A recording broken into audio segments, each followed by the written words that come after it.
बिस्मिल्लाहिर्रहमानिर्रहीम। नाजरीन, मैं हूं आपका होस्ट गनी बादशाह खान, एडवोकेट, और आप देख रहे हैं मेरा चैनल ज्यूरिस्ट है। आज हम बात करेंगे फैमिली केसेस के हवाले से कि मियां बीवी के दरमियान पैदा होने वाले डिस्प्यूट्स में एक खातून जो है वो किस तरीके से फैमिली अदालत से रुजू कर सकती हैं और किस तरीके से जो है वो खर्चा और नानो नफका हासिल कर सकती हैं। नाजरीन, सबसे पहले मेरा चैनल सब्सक्राइब कर लीजिएगा और बेल आइकन पर क्लिक कर दीजिएगा ताकि मेरे आने वाली हर नई वीडियो आप तक पहुंच सके। नाजरीन, खर्च और नानो नफका जो है वो औरत का बुनियादी और शरई हक है, जिसको इस्लाम ने भी मर्द के जिम्मे करार दिया है, और जो पाकिस्तानी कानून है वो भी शौहर को इस बात का पाबंद बनाता है कि वो औरत का जायज जो नानो नफका है वो अदा करे। किसी भी डिस्प्यूट में जब एक खातून नाराज होकर या किसी हकूक की उसकी जब खिलाफ वर्जी की जाती है तो वो नाराज होकर मैके चली जाती है, तो शौहर पर ये लाजिम है और वो इस बात का बाउंड है कि वो बीवी को जो उसका नानो नफका है, खर्च है, वो अदा करे। तो अगर किसी किस्म के इनकार की सूरत में कि जब एक शौहर जो है वो बीवी को नानो नफका या खर्च अदा करने से इनकार कर देता है, तो बीवी के पास ऑप्शन है कि वो फैमिली अदालत से रुजू कर ले। फैमिली अदालत में शिकायत के इंदराज की जो सूरत है या किन किन तरीकों से उसमें शिकायत का इंदराज हो सकता है, लेकिन उससे पहले हम निकाहनामा जो है उसको थोड़ा सा डिस्कस कर लेते हैं कि निकाह उसको जो नानो नफका है वो तलब करने के लिए उसमें निकाहनामे का क्या रोल होगा। तो सबसे पहले निकाहनामा जो है उसमें हक महर का जो जिक्र है सबने सुन रखा होगा कि उसमें जो स्पाउसेस के नाम और पता जात है, उसके बाद जो कॉलम होता है वो जरूरी कॉलम हक महर का होता है। हक महर के अंदर आप उसमें बीवी का जो है वो एक महर मुख्तस कर देते हैं कि कितना महर जो है वो बीवी उसकी हकदार तस्वर होगी। तो कुछ लोग जो है वो मुख्तसर सा थोड़ा सा जो महर है वो उसमें उसका तयन कर दिया जाता है। मिसाल के तौर पे 5,000 है, 10,000 है, जो मीडियम फैमिलीज हैं उनमें। और अगर कोई फैमिलीज हैं जो आपस में ये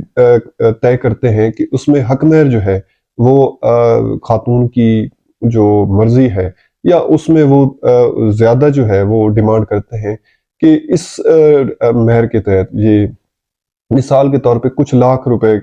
के इवज जो है वो निकाह जो होता है वो फाइल किया जाता है। तो उसके बाद जो कॉलम नंबर 20 है कि कॉलम नंबर 20 में कि अगर खुदा न ख्वास्ता मियाँ बीवी के दरमियान कोई झगड़ा पैदा हो जाता है और बीवी जो है वो नाराज होकर मैके चली जाती है, तो उस सूरत में शौहर कितनी रकम जो है माहवार बीवी को अदा करने का पाबंद होगा। तो उसके बाद जब मियाँ बीवी के दरमियान कोई डिस्प्यूट अब पैदा हो जाता है और बात जब अदालत तक जाती है, तो उसमें उस निकाहनामा की जब लफ किया जाता है बतौर सबूत, तो शिकायत में खातून ये डिमांड करती हैं कि मेरा जो है इस शख्स के साथ इस हक महर के ऊपर और इन शराइत के ऊपर ये निकाहनामा जो है वो रजिस्टर किया गया था, और अब जो है ये शख्स जो या ये जो शौहर है ये इस नान नफका या खर्च देने से इनकारी हो चुका है। तो उस सूरत में अदालत आपकी उस प्लेंट को, आपकी उस शिकायत को जो है तो वो सबमिट करेगी और शौहर को तलब किया जाएगा। शौहर की तलबी के बाद अदालत उसको तमाम वाकयात, और उसमें जो सबसे ज़रूरी बात है कि आपने शौहर की जो माली हैसियत है उसका तयन लाजमी कर लेना है। अक्सर ये देखा जाता है और लोग हमसे पूछते हैं कि जी खर्च जो है वो बहुत कम लगा है, और आजकल की इस महंगाई के दौर में 10,000 रुपये जी खर्च लग गया है, जबकि हमने तो खर्च की डिमांड ही 30,000 रुपये की थी। तो उसका उसका हल ये है कि आप जो जितनी आपने खर्च जो नानो नफका है वो तलब किया गया है, तो उसमें साथ शौहर की माली हैसियत का जो तयन है वो भी कर देना जरूरी होता है। और वो इन द लॉन्ग रन जो है वो अदालत उसको कंसिडर करके उसको खर्च जो है वो बीवी के लिए उसमें ज्यादा से ज्यादा का तयन करने की कोशिश करती है। تو اس کے لیے ہماری جو ڈیوٹی ہے، جو ایک خاتون کی ڈیوٹی ہے، اس کے وکیل کی ڈیوٹی ہے، وہ یہ ہے کہ اس میں بطور جو ثبوت کے کہ اس شخص کی جو مالی حیثیت ہے، مثال کے طور پہ وہ 30,000 روپے خرچ جو ہے وہ آسانی سے پے کر سکتا ہے، وہ بیرون ملک کوئی اچھی جاب کرتا ہے یا کسی اچھی پوسٹ پہ ملازم ہے، تو اس کا ثبوت جو ہے وہ آپ ساتھ اس میں جو آپ کی شکایت ہوگی اس کے ساتھ آپ لفظ کر دیں گی، اور اس کی اگر کوئی بینک سٹیٹمنٹ ہے یا آپ کے پاس اس کی جو پراپرٹی ہے جس میں سے وہ آمدن لے رہا ہے، تو وہ ساتھ اس میں آپ اٹیچ کر دیں گی، تو اس سے جو ہے وہ آپ کا نان و نفقہ جو ہے وہ زیادہ سے زیادہ متعین ہونے کے چانسز جو ہے وہ بڑھ جاتے ہیں۔ تو اس کے بعد جو نکاح نامہ کے کالم نمبر 20 کی شرط ہے کہ اگر کوئی بیوی جو ہے وہ شوہر کے ظلم و ستم سے تنگ آ کر میکے چلی جاتی ہے، تو اس صورت میں شوہر جو ہے وہ اس نکاح نامہ کے شرط کے مطابق کہ مبلغ 15,000 روپے، 20,000 روپے یا 25,000 روپے وہ دینے کا پابند ہے، اور عدالت وہ ہر صورت پہ ہر قیمت میں وہ اس شخص کو جو ہے وہ پابند کرتی ہے کہ وہ جو رقم جو اس نے نکاح نامہ کے کالم نمبر 20 میں متعین کی ہے یا اس میں وہ لکھ کر دی ہے، وہ اس بیوی کو ادا کرے۔ اچھا، اکثر جو کچھ لوگ ہیں وہ یہ سوال کرتے ہیں کہ اسٹامپ پیپر پہ یا دیگر کسی عام ڈاکومنٹ پہ وہ یہ ڈیل کر لیتے ہیں آپس میں کہ ہم جو ہے ان شرائط پر یہ نکاح ہو رہا ہے، اور یہ جو جتنا بھی سامان جہیز ہے یا جو بھی گفٹ ہے وہ بیوی کے ہوں گے، اور اتنا جو اگر وہ بیوی ناراض ہوتی ہے یا اس کو کسی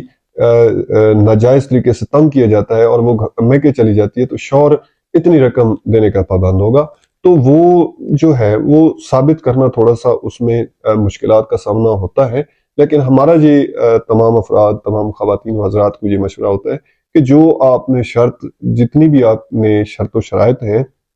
جو آپ لکھوانا چاہتے ہیں، جو جائز شرط و شرائط ہیں، تو اس کو نکاح نامہ پہ ہی لکھنا جو ہے وہ بہتر ہوتا ہے، کیونکہ اس کو نکاح نامہ کے اوپر جو لکھی جاتی ہیں شرط و شرائط، ان کو ریبٹ کرنا، ان کی تردید کرنا وہ آسان نہیں رہتا۔ جبکہ جو اسٹامپ پیپر ہے یا سادہ اس میں دستاویز پہ، سادہ کاغذ پہ جو اس میں معاہدہ جات ہوتے ہیں، تو اس کی ثابت کرنے میں مشکل ہو جاتی ہے، اس کے گواہان جو ہے وہ لانے مشکل ہو جاتے ہیں، اور اس کو جو ہے وہ کورٹ اس طریقے سے اس کو کنسیڈر نہیں کرتی جس طریقے سے نکاح نامہ کو کنسیڈر کیا جاتا ہے۔